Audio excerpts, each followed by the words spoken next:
Good afternoon, everyone, and welcome to the second Classics Colloquium for the fall semester 2021. We're very honored this afternoon to have as our speaker Professor Melissa Mueller. She is, and we must apologize, we have billed you as an associate professor of classics, and I see now that you, as of this year, are a full professor. Our heartiest congratulations to you. She is at the University of Massachusetts Amherst. She took her PhD in classics at the University of California in Berkeley, and she has a BA in classics from King's College, Cambridge, and Barnard College at Columbia University. Currently, she is holding a National Endowment for the Humanities Fellowship, and she has held a fellowship at the Center for Hellenic Studies in Washington, D.C., and the Loeb Classical Library Foundation Fellowship. Two recent books of note she has both written and edited. Objects as Actors, Props and Poetics of Performance in Greek Tragedy, January 2016, University of Chicago Press, and The Materialities of Greek Tragedy, Objects and Affect in Aeschylus, Sophocles, and Euripides, Bloomsbury Press, edited with Mario Tello in 2018. Currently, she is working on Sappho and Homer, a reparative reading under contract with the Cambridge University Press. She is also working on Electra, Parapoetics and Para-Ontology, a chapter for queer Euripides, rereadings in Greek tragedy, and Wild Achilles and the Epistemology of the Ferox in Homer's Iliad, which will be in the Handbook of Classics and Queer Theory. She has numerous articles and book chapters, such as Recognition and the Forgotten Senses in the Odyssey, that was in Helios, The Politics of Gesture in Sophocles, Antigone, Classical Quarterly, Athens in a Basket, Naming Objects and Identity in Euripides' Ion in Arethusa, and The Language of Reciprocity in Euripides' Medea, the American Journal of Philology. Also, Economics and Gender in the Greek World in the Oxford Encyclopedia of the Bible and Gender Studies, and Hippolytus, a chapter for Brill's Companion in Euripides, and Sappho and Sexuality, the Cambridge Companion to Sappho.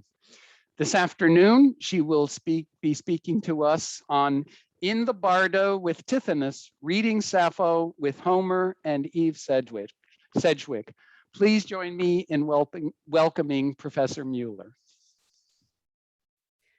Thank you so much for that very kind introduction, and thank you all for being here. And before I forget, I also want to make sure I thank Professors Glenn Story and Celsiana Warwick for the invitation to speak as part of the Classics Colloquium today. I'm going to spend the first part of my paper giving you a kind of overview of the book project that this paper comes from. I will say this is probably my most experimental chapter. So if you find the logical connections a little more tenuous than you may be used to for a classics paper, that's I think deliberately done on my part. And there is, I believe, a handout for the talk that was pre-circulated. So I will be referring, I'll be referring to that, not immediately, but in about 5 or 7 minutes. My presentation today comes from a book I'm writing where I read Sappho and Homer in conversation with queer theorist and literary critic Eve Kosofsky Sedgwick. In this particular chapter, I draw inspiration from Sedgwick's Bardo writings, which are from the final stage of her career, a time when she was living with terminal cancer, but writing prolifically and also deeply involved in crafting and making things. In the spring of 2000, an exhibition of her art was held in New York at the City University. This multimedia performance was called In the Bardo, and its centerpiece was a series of life-size dolls that Sedgwick herself had made from various kinds of fabric. The dolls were suspended from the ceiling of the lounge of the English department. And I'll be showing you a couple images later on in my presentation. I hope I can screen share. We'll see if that's possible. And those images are taken from Jonathan Goldberg's recently published book, Come As You Are, After Eve Kosofsky Sedgwick, which is a wonderful resource on this particular exhibition and on Sedgwick's Buddhist phase more generally. But first, let me introduce you to my broader project, which, as Glenn mentioned, is called Sappho and Homer, a reparative reading. I'll be following up that introduction with a close reading of the Tithonos poem and its points of overlap with the Homeric hymn to Aphrodite. And from there, we'll return to Sedgwick's Bardo writings and wrap up with some reflections on the verb στεναχίσδω, which occurs in line 7 of the Tithonos poem. So first, an introduction. Eve Sedgwick, as many of you know, was a pioneer in the field of gay studies. Her trio of books, Between Men, Epistemology of the Closet, and Tendencies, published between 1985 and 1993, helped to launch the field of queer theory. But sometime in the mid-1990s, Sedgwick started having doubts about this mode of criticism, and in particular, what she identified as its paranoid tendency. The paranoid critic mines a literary text for clues as to its hidden meanings. Subtext is always more important than surface text. And there is nothing worse for the paranoid critic than being seen as naive or being taken by surprise. So the paranoid reader sets out to prove what they in some sense already know. For Sedgwick, paranoid reading felt out of step with certain developments in her own life, including the loss of several close friends to AIDS and her own diagnosis of what was to become a terminal cancer. Sedgwick adopted the terms paranoid and reparative from Melanie Klein, an Austrian-British psychoanalyst who is probably best known for her work in the field of infant psychosocial development. Klein argued that young children oscillate between projecting feelings of love and hatred onto their mother. When they are frustrated, they fantasize about killing or harming her, leading them to adopt an aggressive paranoid schizoid position. But this in turn triggers feelings of fear and guilt, and the child then reverts to what Klein calls a depressive position, from which he or she heals the mother with reparative fantasies. Like its psychoanalytic namesake, reparative reading emerges from the depressive position and takes a less aggressive approach to its object of study. It is attentive to surface level features. Its affect is closer to that of inhabiting a text orbit rather than sparring with it or trying to breach its facade. As a self-identified reparative reader, I'm not advocating that we dispense with a style of reading that is attentive to and critical of power and politics. The literary has never been and will never be apolitical. What I am suggesting, however, is that Sappho's reception of Homer is as attuned to feeling and affect as it is to ideology. And that certain experiences, for instance, of failure, loss, shame, envy, and stasis, may be useful for framing Sappho's own engagement with Homeric epic.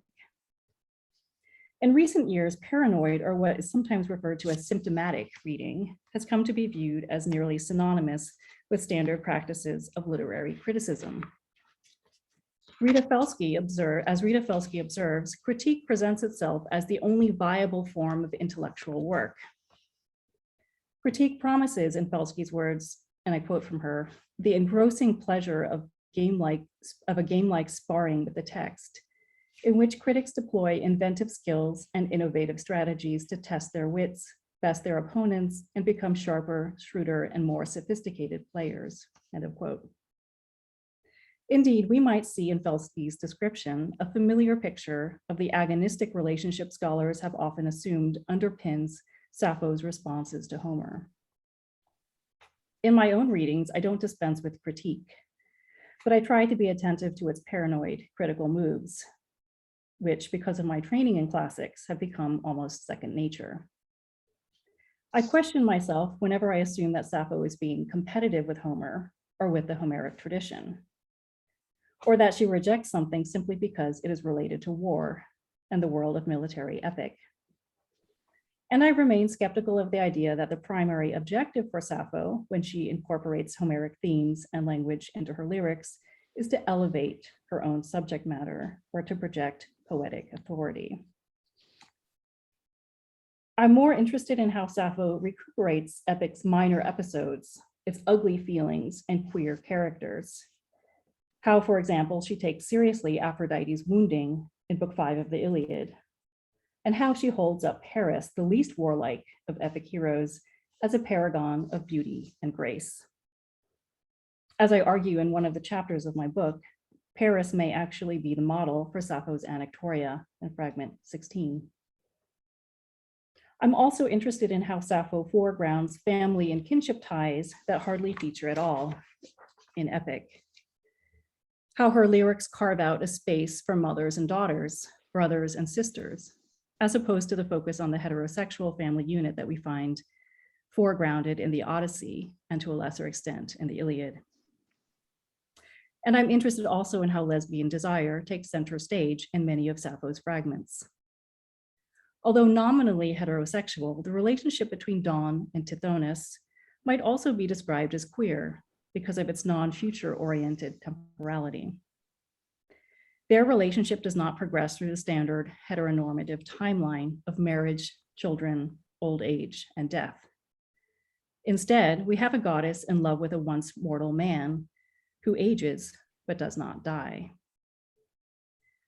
Elsewhere in Sappho, the erotic crisis revolves around a woman not having her desire reciprocated. The crisis in the Tithonos poem is precipitated neither by marriage nor by erotic refusal. In fact, in the mythical paradigm towards which the singer directs our attention, the lovers, Dawn and Tithonos, remain physically proximate until the end. Instead, it's a deep temporal divide that has opened up between them. Tithonos has been born human, while Dawn is a goddess. As creatures belonging to distinct ontological spheres, they find themselves growing ever farther apart in age and compatibility. Although Dawn had wanted to make her human lover immortal and eternally youthful, she somehow forgot to verbalize the second part of her wish, namely that Tithonos become ageless. Consequently, Zeus grants him immortality, but does not release him from the necessity of growing old. And Dawn is left to care for a spouse who becomes ever weaker and less mobile. Eventually, Dawn places him in a room and shuts the doors. Whatever strength is left gets funneled into Tithonos' voice, which flows forth incessantly. This is the story that in the Homeric hymn to Aphrodite, Aphrodite tells to Anchises to explain why she will not be immortalizing him. And this is the version of their story that Sappho takes up in her Tithonos poem. So we'll return in a few moments to discussing the in-between space and time, the Bardo space of dying, which I think her poem very poignantly evokes. But let's now turn to the Tithonos poem itself and some of the ways in which it engages with the Homeric hymn to Aphrodite. And here in this section of my presentation, I'll be highlighting both the more traditional kinds of intertextual echoes, as well as the sense that I think we have of Sappho's response to Dawn's failed speech act from the Homeric hymn to Aphrodite, which is not explicitly mentioned by Sappho, but is kind of hovering in the background. And if it's okay with you, I'd like to read out passages 1 and 2 on your handout, just so everyone can recall the Tithonos poem, as well as the relevant passage from the Aphrodite hymn. And I'll begin with passage 2, which is from Aphrodite's final speech to Anchises in the Homeric hymn. And so in turn, the golden throne Dawn snatched Tithonos, among your race, a man like the deathless gods. And she went to ask the dark, clouded son of Kronos for him to be deathless and to live for all days. And to her, Zeus nodded in approval and accomplished her wish. But foolishly, Lady Dawn did not think in her heart to ask for youth and to scrape away baneful old age. So for as long as he was a very lovely youth, taking delight in early-born golden-throned dawn, he dwelled beside the streams of ocean at the edges of the earth. But when a white mane of hair first crested down from his beautiful head and noble chin, Lady Dawn, it's true, kept away from his bed, but placing him instead in the large hall, she nourished him on ambrosial food, giving him beautiful garments to wear.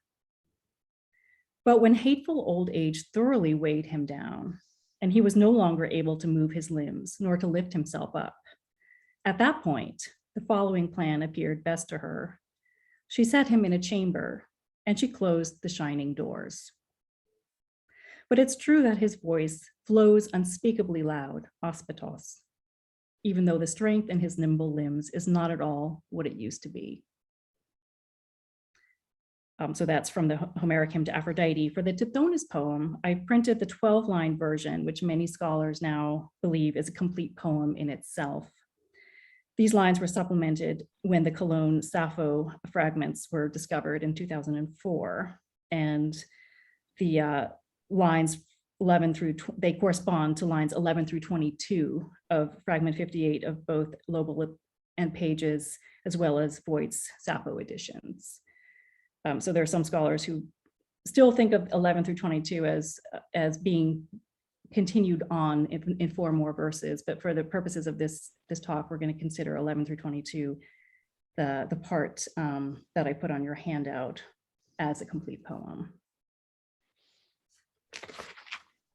You, for the beautiful gifts of the violet-robed muses, be eager, children, also for the song-loving, clear-voiced tortoise lyre. But my once delicate skin, old age already has seized, and white has my hair become, which once was black. And heavy has my heart been made, and knees no longer bear the weight of my limbs, which once were as nimble at dancing as those of young fawns. I groan deeply over my present state, but what can I do? It is impossible, being human, to become ageless. For the story was that Tithonos once was carried by rosy-armed dawn to the ends of the earth. She was infatuated. He was beautiful and young, but with time, gray old age seized even him, although his wife was immortal. So I think we can see here that whereas the first 6 lines contrast youth with old age, the second 6 focus on the distinction between immortality and agelessness. Geras, old age, has marred the singer's physical beauty and impeded her mobility. Her limbs, which once allowed her to dance like little fawns, are now slow and heavy. Even the desire for movement originating from her thumos has been blunted. By far the most common verbs in these lines are those for being and becoming, and these have been highlighted on your handout. These verbs describe both the singer of the song, and I'll be referring to the singer as Sappho, as well as Tithonos. The poem's active verbs, verbs that involve laying hold of, seizing, and grasping, so for instance, epelabe and emarpse in lines 4 and 11, both have as their subject geras, old age. And old age is represented as having this sort of agency in both the Tithonos poem and the Homeric hymn to Aphrodite. Other verbs of motion are from the more neutral sounding verbs pharaoh and bino, both of which in Sappho's poem speak to the limitations of movement. The singer asserts that her once nimble limbs no longer carry her, line 5. Likewise, the goddess Dawn once went to the edges of the earth, carrying Tithonos, as you can see in passage 3D. And I've just put in passage 3 some of the points of overlap between the Tithonos poem and the Aphrodite hymn. She carries Tithonos, who is too weak to walk on his own. So let's look at a couple of intersections in the language. First of all, if we look at passage 3a, we see that the singer's hair in the Tithonos poem is like that of Tithonos in the Homeric hymn, having gone from black to white. Next, in calling her heart, her thumos, heavy, Sappho may be alluding to the physical stasis of a similar sort to that experienced by the Homeric hymn's Tithonos in the final stages of his descent into old age. You could see that in passage 3b. Once hateful old age has come upon him, and he is no longer able to move or to raise any of his limbs. Thus, when the speaker of the Tithonos poem says, "Barus demo thumos pepoietai gona du pheroisi," passage 3b, she refers not only to her emotional, but also to her physical heaviness. The two, in fact, may be explicitly conjoined in the way that thumos and gona, heart and needs, are paired in two parallel clauses, reinforcing that there is no impulse to move coming from her thumos, but that even if there had been, the needs would not be able to support it. Interestingly, the symptoms suffered by Tithonos are mentioned even before Sappho explicitly cites the myth.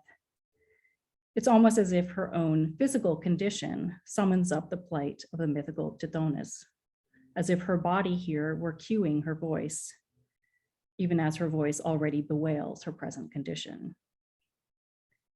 When Tithonos of the Homeric hymn is no longer able to move his limbs or lift himself up, Dawn places him in a room and closes the doors. And from this room, as you can see in passage 3c, his voice continues to flow forth, unspeakably loud, aspetos, even though there is no strength at all left, such as there was in his limber limbs before. All the strength that was formerly in his body is now concentrated in his voice. With Sappho's Tithonos in mind as we hear these lines, it's fairly easy to make the link between the aged singer bewailing her condition over and over, as she does when she sings στεναχίσδω, thameos, and the ever-flowing voice, phone re aspetos, of Tithonos. Both sounds are intense and fluid in their repetitive, unceasing aspect. A verb of groaning lament, στεναχίσδω, both reinforces and revises the sense of stasis I've just described. It stands out as the first of only two first-person verbs in this poem. And in its iterative form, that is στεναχίσδω rather than στενάχω, combined with the adverb thameos, which also means thickly or in an intensive way, this verb suggests a vocalization that, even as it is continuously repeated, remains ineffectual. Στεναχίσδω ushers us into a space where the bodies of Sappho and Tithonos are suspended between being and becoming. Dawn, the deathless one, simply is. But both Sappho and Tithonos are conjoined by their shared status as humans. Where the poem captures them and where we see them is in a bardo of becoming, at a moment where the singer understands that she, like Tithonos, will soon experience a momentous transition. What exactly this transition will be remains unarticulated within the Tithonos poem itself. But I'd like to suggest that readers familiar with the Homeric hymn to Aphrodite are likely to supply some of the missing details from Aphrodite's own account of Dawn and Tithonos.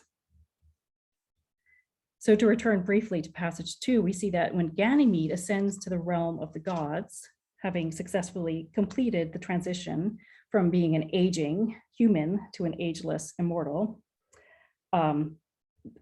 we know from that example that Zeus does have the power to grant agelessness of the sort that Dawn simply forgot to ask for. He has done this for his own mortal beloved, and he grants the part of the request that Dawn makes of him, namely that Tithonos be immortal and live forever and always.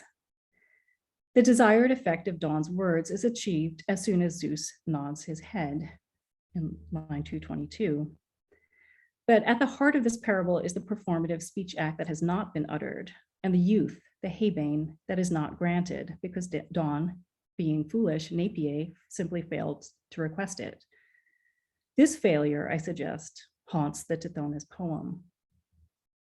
On a first reading, Sappho's words can be taken as a simple declarative statement of the obvious. After all, most of us are aware that unless we die young, we will not escape old age.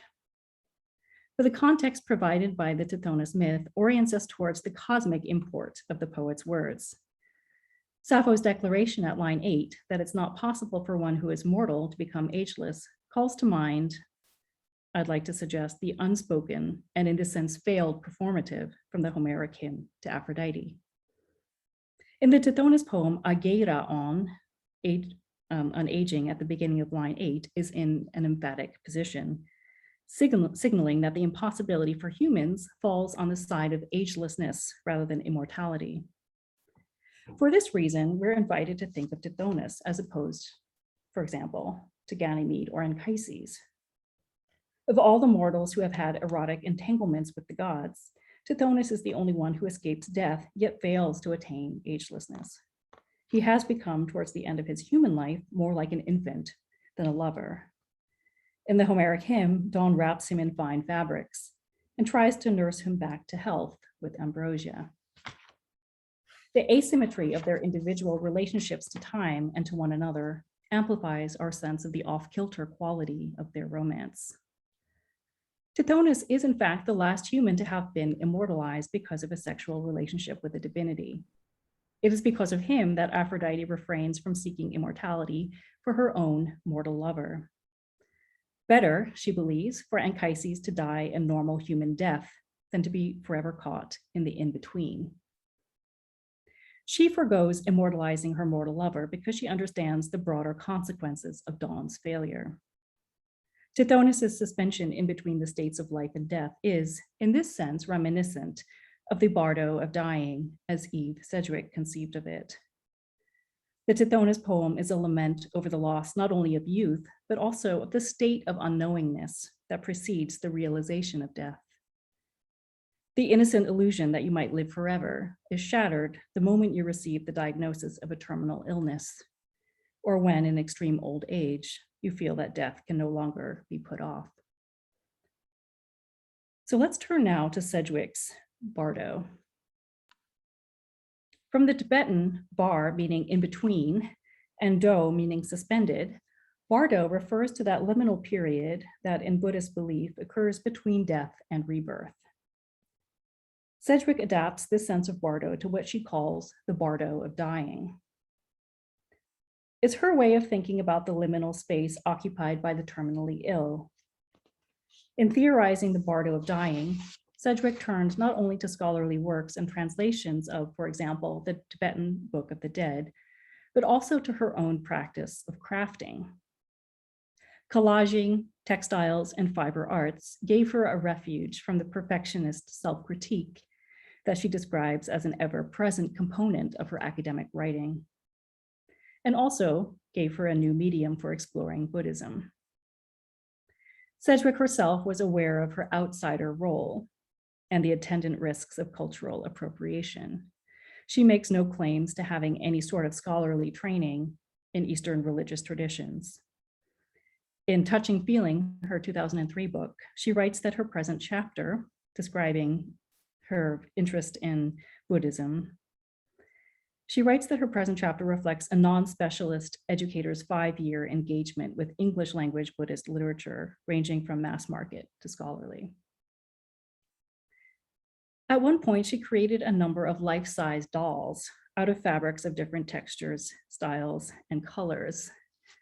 And I'd love to be able to share a couple of images with you. If just share, is it okay if I share my screen now?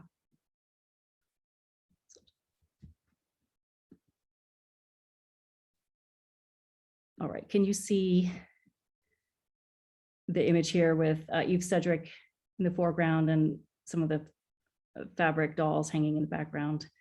Just scroll through a couple of these. So here she is with the dolls lying on the ground. This is the lounge of the English department. And we'll just pause on this image right here. So on March 31st in 2000, Sedgwick gave a lecture and slideshow in this exhibition space. I draw upon accounts from 2 individuals who were present at that event. And I also refer you, I think I mentioned this already, to Jonathan Goldberg's book, Come As You Are, from which these images are taken. This is an open access book. You can easily download a PDF of it from Punctum Press. Nancy Mueller, Sedgwick's CUNY colleague at the time, provides a description of the physical setting for Sedgwick's installation. This is passage 4. In the spring of 2000, the lounge belonging to the English program, a space resembling a bus station, alternately an airport gate area, remained a huge, bare, loft-like zone of a waiting room, waiting to become a room. The lounge remained a dreary affair, except for one brief interlude when the space was filled by Eve. Let me explain. Eve filled the space with cloth figures she had made, stuffed forms dressed in blue leggings and tunics, and draped with woven cloth and hung from the ceiling. The figures were put into context one afternoon when she read a talk and showed slides from her trip to Asia. Maggie Nelson was also at the exhibition and reading that day, and she was at the time a student at CUNY. You may be more familiar with her name these days. She's recently published a new book on freedom, and you may have read Argonauts or Bluets. She also gives her account of what it was like to be in the audience that day. And for her, the event brought Sedgwick's deepening interest in fiber arts into conversation with the Bardo of Dying. Nelson remembers in particular that Sedgwick explained that the Bardo of Dying, like other bardos, and I quote from her here, is electric with spiritual possibility as well as with pain and loss. The intention of the in the Bardo installation, according to Nelson, was to celebrate coming to loving terms with what's transitory, mutable, even quite exposed and ruined, while growing better attuned to continuities of energy, idiom, and soul. I find that this description captures an affect similar to that created by the asynchronies, that kind of temporal disconnect in the Tithonos poem, where we have on the one hand Tithonos's ever-aging but immortal body, and on the other hand, the stable, immortalized body of Dawn. There is a disconnect between their two experiences of time, but also a moment of realization on the singer's part of this very disjuncture. And here too, Sedgwick's articulation of how the Bardo precipitates such insights may be helpful. In passage 6, I quote from Touching and Feeling. The Bardo that extends from diagnosis until death makes some people seek out Buddhist teachings. In many Buddhist teachings, however, it is also itself viewed as an extraordinary pedagogical tool. Perhaps nothing dramatizes the distance between knowledge and realization as efficiently as diagnosis with a fatal disease. As advertised, it does concentrate the mind wonderfully, even if by shattering it, and makes inescapably vivid the distance between knowing that one will die and realizing it.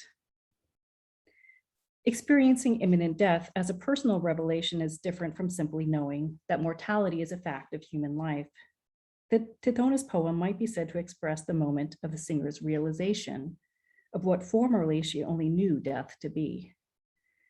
Returning now to lines 7 and 8, we may hear in the utterance, especially of tanun στεναχίσδω, something approximating this sort of Bardo-inspired recognition. Sappho, the singer, here gives voice to her realization of what had formerly been an abstract piece of knowledge. The singer herself is not managing a fatal disease, but in her empathy with Tithonos, she too has been catapulted into a more intense sort of reckoning with what it means to not be ageless. On its own, the statement that it is impossible for humans to become ageless may sound like a truism. But in light of Tithonos's predicament, these words point to a different sort of pathology. Because unlike all other humans, Tithonos will not die. And we may feel that in the lived experiment of his growing ever older and physically wasting away, an end of some sort is implicit. If this end does not come in the form of death, because that's a plot point that has been foreclosed by the myth, then perhaps it can be conceptualized as a kind of rebirth or transformation into an entirely different sort of being. In other versions of this myth, Tithonos has his ontological dilemma resolved when he becomes a cicada. Richard Janko has argued that it was likely that Sappho and her audiences were familiar with the version of the myth reported by the Homeric hymn, one which he also argues alludes to this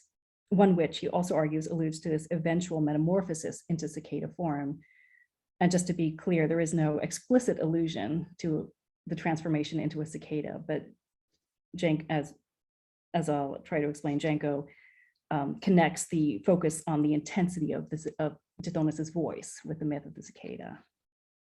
So as Janko writes, Kakritis, an earlier scholar, was the first to argue that the motif of Tithonos's ceaseless, his ospetos voice, which is otherwise unexplained in a hymn, shows that its composer already knew and even presupposes Tithonos's metamorphosis into a cicada. If this is true, the myth of Tithonus becomes an etiology for the cicada's most distinctive trait, its loud, unceasing death song. Returning once again to passage 3c, his voice continues to flow forth unspeakably loud, even though there is no strength left at all, such as there was before in his limber limbs. The way Tithonus's voice is described here may be reminiscent of the cicada, but as we've already seen, it's also comparable with how the singer of the Tithonus poem bewails her condition over and over. Στεναχίσδω thameos, phone re aspetos. Both sounds are intense and fluid in their repetitive, unceasing aspect. Building on Janko's insights, I'd like to suggest that Sappho's Tithonus poem alludes to a radical transition that can be felt to be imminent, even if it is never explicitly spelled out. Part of the consolation the singer derives from conjuring this particular mythical exemplum is that Tithonus's metamorphosis is that much more extreme than her own. He forsakes his humanity entirely, first by being made deathless, then perhaps by becoming an insect. She, like Tithonus before his transition, retains at least her human status, if not the privileges of youth. Caught in the middle, somewhere in between life and death, human and animal, youth and old age, Tithonus defies classification. Many listeners sympathize with Tithonus, focusing on the tragedy for him of not being able to escape the clutches of old age, not even with the help of his goddess wife. But Dawn's experience speaks also to a different kind of loss. Although she is divine, she is unable to protect her husband from old age, which bears down on him like a disease. Hers is the tragedy of desire fulfilled. Dawn wins her beloved, but he in turn is snatched from her by a force just as powerful as the desire that drove her to pursue him in the first place. And here you might think of the image on the flyer. Dawn finds herself in a predicament all too familiar to Sappho's readers. She has been overcome, undone, or instructed by Eros, however you want to fill in that damaged word in line 10 of the Tithonus poem. And because she fears what may happen to her beloved, she takes him to the ends of the earth, hoping there to be able to outrun the inevitable. For Sappho, there is no reason to flee. She understands the futility of her situation. So to return to the stasis, those verbs of being with which we began, I'd like to suggest that although there are no overt signs of bodily movement, apart from the grasping gestures ascribed to old age, what I've described as the poem's Bardo-like state is in fact precipitated by a realization, and this realization happens in and with the body. The symptoms suffered by the Homeric hymns Tithonus are mentioned even before Sappho explicitly cites that myth. It is her body here cueing her memory and her voice. Both Sappho and Tithonus find that their days of dancing and moving nimbly are now in the past. Their hair has turned white, their limbs are heavy, but each one still has a powerful voice. And it's almost as if this redistribution of vitality from limbs to voice is partly what prompts Sappho's turn to Tithonus. She finds in him not someone who has successfully overcome mortal limitations, but one who is resigned to his fate, perhaps, and who progresses toward a different end. For Tithonus, the change happens not as a movement from life to death, but as a traversing of the species boundary between human and animal. Tithonus's Bardo thus marks the transitional period during which he moves ever closer to becoming cicada. This is the temporal sphere within which the Tithonus poem evokes him. But we can also extend the Bardo metaphor to another potential intertext, that of Achilles' mourning for Patroclus in the final books of the Iliad. So in this last part of my presentation, I want to circle back again to that verb, στεναχίσδω. We'll first look at some of the contexts in which the verb appears in Homer, and then consider its explicit links with Achilles and perhaps also with Sappho.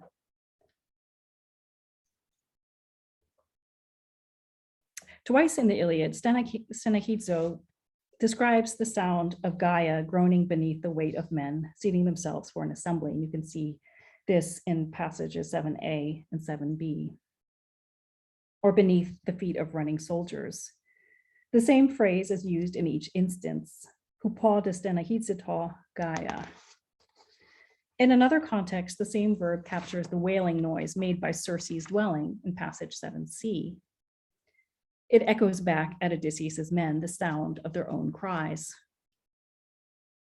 The fact that the earth and a dwelling are subjects of this verb may suggest that these sounds share at least a resonance with non-human voices.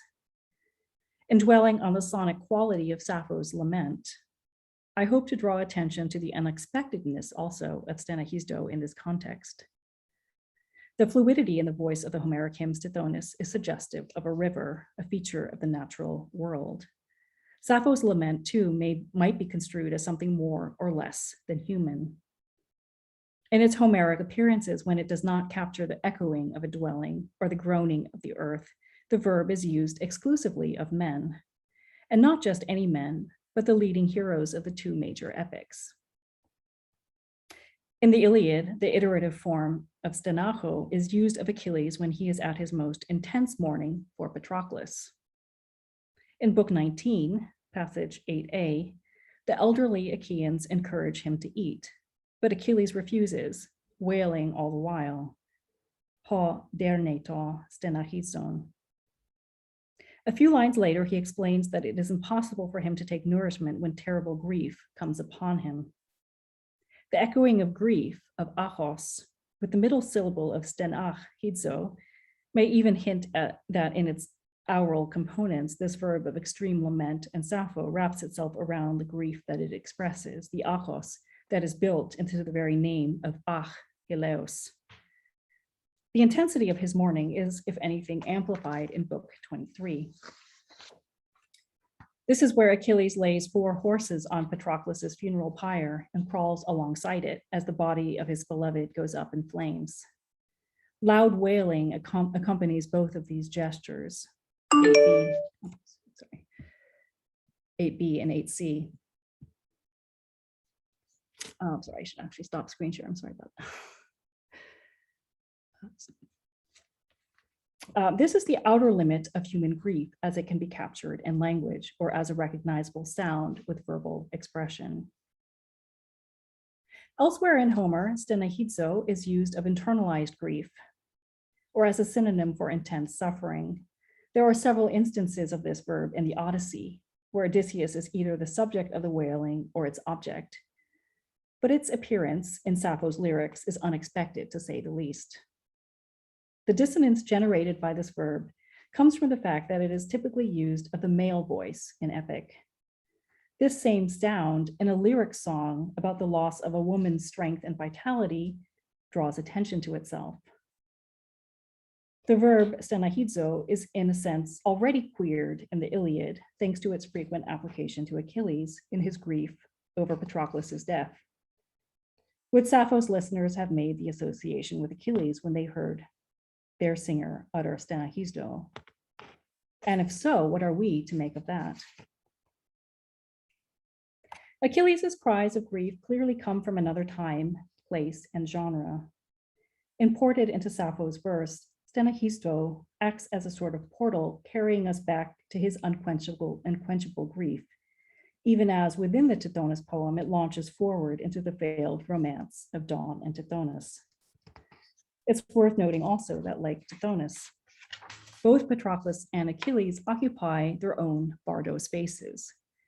For as long as he remains unburied, Patroclus hovers restlessly between the worlds of the living and the dead, whereas Achilles throughout the Iliad is a liminal figure, but even more so after Patroclus has died.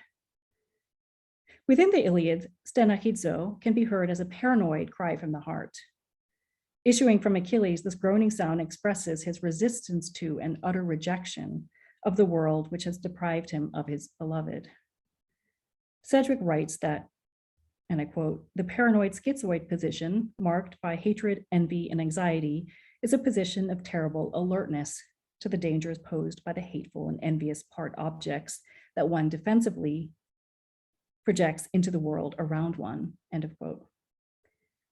I think we can recognize in Achilles' absolute refusal to be distracted by food, for example, something of this drive towards destruction of both himself and others. On the other hand, the depressive position, as what Sedgwick describes as an anxiety mitigating achievement, is one which we only intermittently succeed in inhabiting, and it entails a resignation of sorts and a recognition of limits. Sappho's own lament in the Tithonos poem arises from this depressive position. It is not the warrior's cry of resistance. It may signal Achilles' fury and hatred of the world, but only as a sort of ventriloquized effect. And here I allude to Patricia Rosenmeyer's notion of gendered ventriloquism, which she locates as one of Sappho's modes of responding to Homer. In summarizing John Winkler's double consciousness, Rosenmeyer describes how, according to Winkler, and this is passage 8d, Sappho acts as a bridge for her female audience, transferring male-centered epic stories to a context more easily understood by women. Rosenmeyer proposes that if this is so, perhaps we can view Sappho's allusivity as a kind of gendered ventriloquism, in which the female poet incorporates parts of the forefather's voice in her own work to achieve something she could not on her own. Although Rosenmeyer herself does not apply it to the Tithonos poem, her concept, gendered ventriloquism, in my view, captures the dynamic between the Tithonos poem and the Iliad, between Sappho's voice and Achilles's.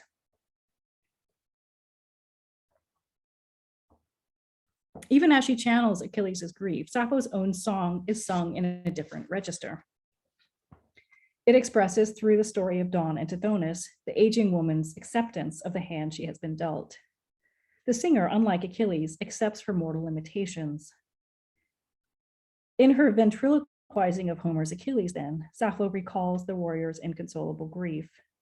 His grief is a means of giving voice to her own. But because his lament is being funneled through her body and is thus unmoored from its Iliadic source, the sound echoes differently. Hers is a cry of resignation rather than rebellion. And Sappho's own lament is also entangled with that of the tragically situated Tithonus.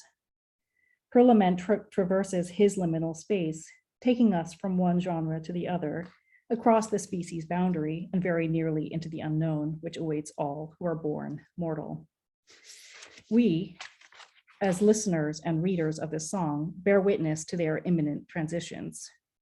We too are part of the constellation of these transfigurative events. To conclude, in Sappho's reception of epic, Achilles' intense grief over Patroclus is similar to how Dawn feels about Tithonus and how Sappho herself feels about growing old. These characters and feelings occupy center stage in my own readings of Sappho. And when we give them the attention they deserve, we also begin to notice some of the more off-kilter, queerer aspects of Homeric epic, which gain in magnification as they are refracted through a Sapphic lens. Most Iliad scholars still speak of the intense friendship or companionship of Achilles and Patroclus. Most, with a few important exceptions, and among them I note Celsiana Warwick's recent 2020 article, still tiptoe around the question of whether the Iliad itself encourages us to view them as lovers. Our poet's carefully curated Sappho persona not only sings frequently about her desire for other women, but through her decentering of the heterosexual matrix, Sappho's lyrics foreground the queer and the non-normative. Her poetry thus primes us to hear and feel such resonances, even in a genre like epic, where they are not the main message. Likewise, affects and experiences like shame and failure take on new meaning in Sappho's poetry. In the Homeric hymn to Aphrodite, Tithonus functions primarily as a negative exemplum. Aphrodite will at all costs want to avoid replicating Dawn's failed speech act with her own human lover Anchises. Yet Sappho, as we have seen, turns Dawn's mistake into an occasion for a different kind of song. one that, while not exactly celebrating failure, at least offers a space for humans, gods, and other manner of creatures to come together, however briefly, in a shared moment of suspension in the face of precarity. Thank you.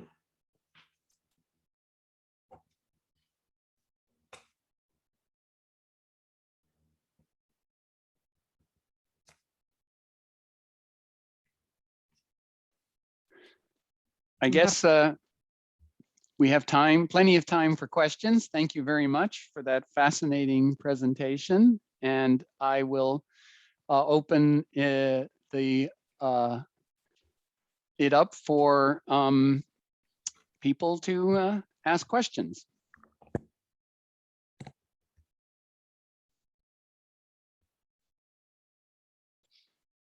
And feel free to put questions in the chat or ask them live if you prefer. Okay, Celsiana. Yes, hi. So thank you so much for coming to our colloquium, Zoom colloquium, and thank you for that talk, which I loved. I especially loved the Achilles part, but it was all very good. And I'm having just so many thoughts and feelings about it. So like, what is my question? I don't know. Just I guess I was thinking, and this maybe runs sort of counter to your argument about this being like a poem of resignation, but it seems to me like, since the defining characteristic of Tithonos is like, after he sort of withers in old age, is his voice, and like that continues, that seems like, you know, a significant metaphor for the immortality of song. And then is Sappho perhaps also playing on that? Like, her body is weak, but her poetry and her voice, right, even after her death, will continue. And I guess I maybe connect that to the other lines of the poem that people may or may not exclude, that are, you know, fragmentary, but seem to reference like the, you know, the sun, and the sun being also kind of a metaphor for, you know, immortality or even kleos. So I don't know what your thoughts are on that. Yeah, thank you so much. That's a really great question. And that's something that I'm actively trying to figure out myself. I know that a number of readings of the Tithonos poem do gravitate towards that sense of immortality that seems to be conveyed by the voice. Janko himself, you know, reads it as, even without adding on the final two couplets, as a way of, you know, the voice kind of reaching beyond the limits imposed by old age and mortality. And I think that's certainly a possibility. And if, you know, if we wanted to go in that direction, we could make an argument about certainly connecting the possibility of kleos, of that kind of immortality, with the way in which the song is sung over and over again. Sappho, as a singer, is addressing paides, these younger girls, most likely, encouraging them to dance. So we already have, in the performance context, a setup for the continuity, at least the repetition of this particular song. I haven't yet figured out exactly what it is that I resist in that reading, but I think I'm partly influenced by the way in which I feel that in other Sappho poems, the sense of kleos that she develops is quite far removed from what kleos means for epic. And I think, I'm thinking of, you know, for instance, fragment 44, we have the wedding song of Hector and Andromache, and there is that, even that epic formula, aphthiton kleos, that appears kind of disconnected. It's not clear exactly how to read it within 44, but what's obvious there is that the kind of, you know, kleos that either Hector or Andromache will get is not the sort of kleos that the Homeric hero is striving for. There's something much darker, much more pessimistic and limited about kleos in that context. And I think here also, because so much of our attention is drawn to the present tense with these verbs of being and becoming, like we're on the precipice of some sort of transition but it's not exactly clear what that will be. And there's no, I think it's just the lack of certainty of what the future holds that makes me pause before celebrating the voice as a means to achieve kleos. But there's something a little bit different about the way the voice functions in this poem than the way it might in the context of the Iliad. So that may not answer your question very effectively, but certainly that is one possibility. I think, whether you read it, I go for the most pessimistic reading possible, but it's certainly not the only way to understand the power of the voice. Yeah, well, thank you so much. And I look forward to discussing this poem further in our seminar in a couple of weeks. Me too. Deb?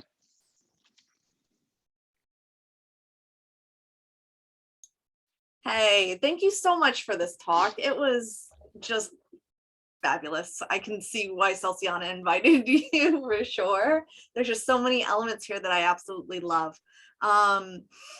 I was wondering if there is also a similarity. It's not really, I don't really have a question as much as like an observation perhaps. So it's also like Celsiana. But I'm wondering if there's also a connection with Eos in another way. She, her relationship with her son Memnon, when he passes away, is related to Thetis with Achilles. But then also your idea of the queer is just fascinating to me too, because I have a list that my students and I go through about all the gods that have relationships with mortal women. And then we try and flip it in class and we can only come up with two. One is Eos and Tithonos, and the other is Aphrodite and Anchises. And that kind of struck me too, that there's a similarity with Aphrodite and Sappho as well with her poems. And yeah, I found this whole thing just really fascinating and really thought provoking. And yeah, that's all I have. I have nothing that is a question, just like that observation that it just all seems to be very closely woven together. That's really cool with Eos at the center. Yeah, and thank you for mentioning Memnon, because I think in the longer version of this paper, I do think it's important to acknowledge that Dawn and Tithonus in other versions, they have children together. So in that sense, there is a parallel with Aphrodite and Anchises, but it also puts them more squarely into this heterosexual matrix. On the other hand, that's not mentioned at all in Sappho's poem. So I think we can take that absence or that silence as being somewhat significant, that there is a sense that whatever the future holds, they're not gonna, with Anchises and Aphrodite, if you think of the, kind of the structuralist paradigm where you have Ganymede and Zeus on one end, they're coupled together. Ganymede, starting out mortal, achieves both agelessness and immortality, no children. Then you have in the middle, Dawn and Tithonus, with Dawn failing to ask for the agelessness, but there's still the immortality. And then on the other end is Aphrodite and Anchises. And Aphrodite deliberately doesn't want to immortalize Anchises, but does give him a child. So he ends up having that kind of future that's the kleos, or the immortality that comes through biological reproduction. And so Dawn and Eos, Dawn and Tithonus are very, very much falling between the cracks. They don't either, kind of gesture to the possibility of having a line of descendants, but they haven't achieved, the ageless, immortal bliss that Zeus and Ganymede have.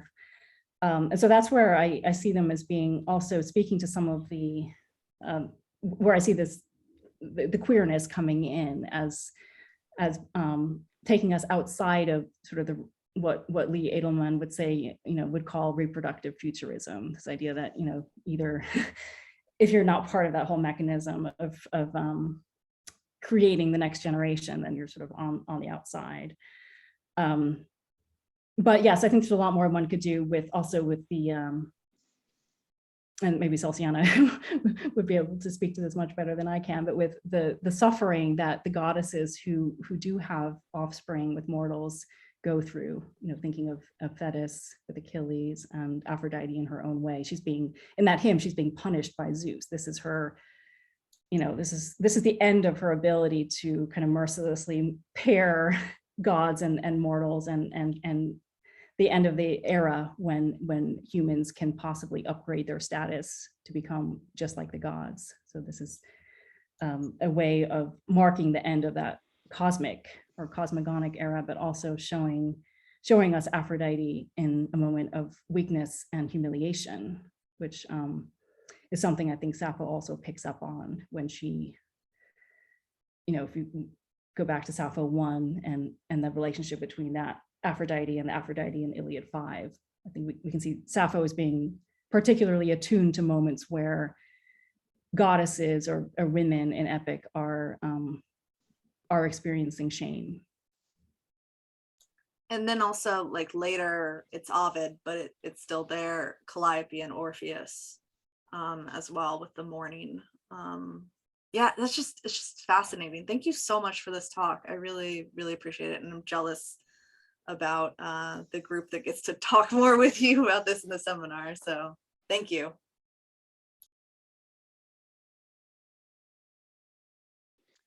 Jillian? Hi. So first of all, this is great. I'm sort of just now, I'm an undergraduate. I'm sort of like getting into like classics like really seriously for the first time. So this was like really amazing to like hear, and like a more in-depth like dissection of like, or dissection, sorry, of like a poem and its connection to like earlier works and things. So my question, hopefully it makes sense. So when you were talking about like the verb στεναχίσδω, sorry if I said that incorrectly. When you first were talking about it, I believe like you mentioned how it sort of has like inhuman connotations when it's used with like Gaia or with like that settlement or structure. And then that kind of led me when you were talking about it, when it's being used with like Achilles' grief, that kind of led me to sort of like make a connection of like his grief is inhuman in the sense of like it's rejecting like the natural, like humans die, but this grief, this like στεναχίσδω is like rejecting that. So I was wondering, like, is there a connection there? And then how does that relate to how it's used specifically in this poem, where you say that in this instance, it's more of a resignation, which I feel like you could argue is more human because it's resigning to the fate that like all humans have to experience. So I guess like, how are those related? I'm sorry if that didn't make any sense, but yeah. Yeah, those are all really interesting comments and questions. And to go back to the non-human kind of resonance of στεναχίσδω, yeah, I was just kind of just plucking instances from the TLG, and I may have forgotten to mention that if you do a word search on στεναχίσδω, really it occurs only in epic and in later literature that refers back to epic. So for instance, Nonnus or some of the scholia that are picking up or commenting on particular lines. And I do think it is a very human verb in the sense that it is a way of expressing grief, which humans feel. But it's interesting that that same sound can be connected to things like the earth groaning or the walls of a dwelling kind of, echoing back the kind of inhuman sound, whatever it is. And love that dog. So yeah, I mean, the question, yeah, the way that it tends to cluster around Achilles' grief, I find that potentially significant, and that's why I know it's kind of a leap of faith to take that one verb out of the Iliad and then say, aha, we have Achilles' lament kind of funneled through the Tithonos poem. But if it's a verb that we're obviously missing a lot of Greek literature, so we can't make that kind of argument that it only occurs in epic. But if Sappho's listeners did make that connection, then that led me to the question of what is Achilles doing in this poem, and how do we kind of bring together his grief for Patroclus with Sappho's own lament, which is somehow connected also with what's happening to Tithonos. And the second part of your question was about resignation. And I think I may have to do some more thinking about whether resignation is essential to this, to my reading. And if, I guess your question was whether resignation would imply something human, like acceptance of human limitations. I guess, yeah, I was thinking of resignation more as how Sappho then channels Achilles, that Achilles is so far from accepting his lot and his fate, whereas in this poem, Sappho, I mean, to go back to those 2 lines, 7 and 8, she does say, you know, it's impossible being human to be ageless. So that's already a statement of that limitation, which I read as a kind of form of acceptance. What can I do? That as a sort of a question, but as also an expression of, well, there is nothing that one can do. One simply has to go on or survive or groan. So I guess that's where my sense of the resignation was coming from. Specifically in contrast, I think, with Achilles. But the non-human part, I mean, if you may want to, I can refer you here to another item on the bibliography. Sarah Neuter has a recent piece, which is called The Fourth Level of Life, White Noise in the Homeric Hymn to Aphrodite and Plato's Phaedrus. And she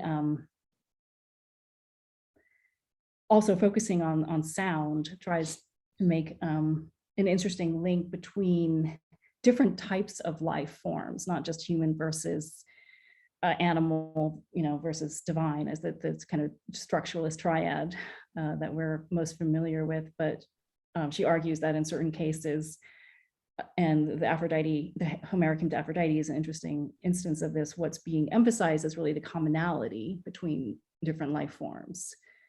So στεναχίσδω perhaps carries that sense of non-human groaning, which could belong to the earth, to the animal realm, but it also is used of a human who's in suffering very intensely. And that same verb could perhaps capture both of those things at once. In the chat, Celsiana has asked a couple of questions. She says, yes, it is queer for a goddess to kidnap, sexually dominate a mortal man, and notes that you've had discussions of that in the seminar, and also that Achilles does ultimately resign himself to human limitations in book 24. Yes, to be sure, he certainly does. So he also comes around in the end. Although when he's actually groaning and lamenting, he's still pretty far from acceptance, I think, at that point. That happens a few books later. It is queer for a goddess to kidnap, sexually dominate a mortal man. I'd love to hear what discussions you've been having in your seminar about that. I mean, it's certainly a reversal of the traditional, you know, power dynamic, male and female. Yeah, well, that's sort of the question. Like, is it, if it's the reversal of the traditional power dynamic, is that queer? Well, and also sort of talking about all of the scholarship about, you know, is Sappho presenting this version of sexuality that is free from masculine erotic domination or not? And to what extent is that queer or not queer in comparison to the like dominant paradigm of Greek sexuality? So like for a goddess to, you know, sexually dominate a mortal man, is that queer because it's a role reversal, or is it really just the same because there is still a dominator and a dominated? But I think that, of course, there's enormous variation in the types of relationships that goddesses have with mortal men. Like Thetis is basically like, you know, forced into the marriage, and in some versions of the myth, even raped by Peleus. So that seems much more normative versus, you know, Eos just sort of snatching Tithonos because he's beautiful. That seems more like she's taking on the masculine role. Anyway, I don't want to like dominate the question period, but that's like the sort of thing we've been talking about. Yeah, no, that's fascinating. And yeah, I'm very excited to hear more along those lines. And this reminds me that I did want to mention an item of bibliography that I unfortunately couldn't fit into the talk, but that I think is really worth reading. It's an article that's not very well known by John Winkler. I mentioned him in the context of double consciousness, which is from that famous piece that almost everyone who works on Sappho, well, everyone has to read. But this one is called Sappho and the Crack of Dawn, and it was published in the Journal of Homosexuality posthumously. He died in 1990. And in that piece, this is before the Cologne papyri were published, so he was working with a really fragmentary version of the Tithonos poem, fragment 58, before it was supplemented. But even so, he argued that in the image of Dawn carrying Tithonos in her arms, we may be reminded of the relationship between Aphrodite and Sappho. So Aphrodite is kind of a maternal presence, a consoling presence for Sappho, certainly in Sappho 1. And Winkler described that dynamic between the goddess and the mortal, whether it's Tithonus or Sappho, as a lesbian image, with the goddess embracing the mortal. So I think that's interesting to bring into this conversation. And I think it does have a lot to do with in what context you're talking about this kind of dynamic of a mortal, of a goddess and a mortal man.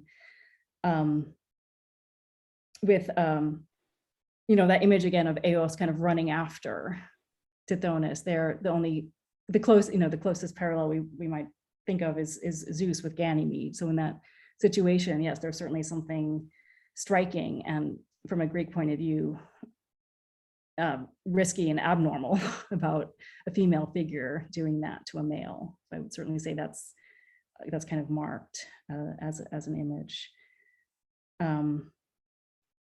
So yes, I think there is, potential for describing those relationships as certainly non-normative. Also because they're so far outside of the reproductive futurism that defines heterosexuality, both in ancient Greece and still today. Can I just ask, is it, what I really liked was the suggestion that she was taking some elements from the epic tradition and redoing them. And it just seems it is, and changing them, it's not just battle and gore and all that other stuff that I find frustrating reading with students at times when I'm doing the Iliad and trying to, why do we like this stuff? And maybe her treatment of the emotions behind it all kind of accounts for her immense popularity in antiquity. I think so. I I love the comment. Yeah, some of us do go for the before, and that's certainly one reason to read the Iliad. But I like the idea that Sappho may be kind of carving out a different relationship to epic that could appeal both to male and female listeners. There's certainly, not every male listener would be into the battle scenes necessarily. And within the Iliad itself, we have a whole spectrum of masculinity, right? We have Achilles and Ajax on one end, but then there's also Paris, who is not your typical epic hero. And I think Sappho, is attuned to those elements of the Iliad that don't get, prime time treatment in necessarily in the epic poem itself, or kind of, pushed to the margins of the Iliad. And also, I think what I find really unusual about her poetry is this potential for cross-gender identification. That as a singer, assuming that this is a female voice, and actually I should say that Janko argues that we don't even know the gender of the singer. This could be a man singing. There's no way to know. In this case, in many Sappho fragments, we rely on the gendering of a participle to tell us what the gender is of the speaker. In this case, we don't have that. But assuming it is, and when there is no gender marking, I tend to default to reading the I voice, the I persona as Sappho herself, not necessarily biologically Sappho, but the Sappho persona. The fact that that female voice can then identify with Tithonos, a male figure, so easily, I think that's something that's really powerful and distinctive about Sappho, and that then opens up a whole other array of identifications between you know, us as listeners and characters in epic.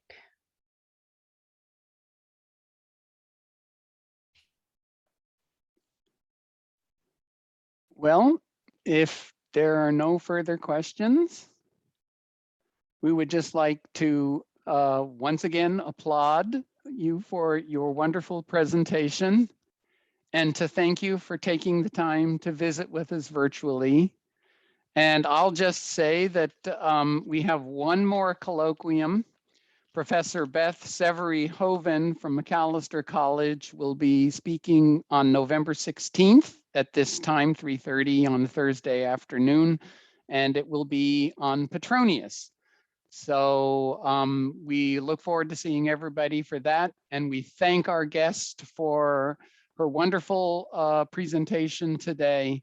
And I will like to sign us all off and say thank you for your attendance. Thank you again. This was very good experience for me as well. Thank you.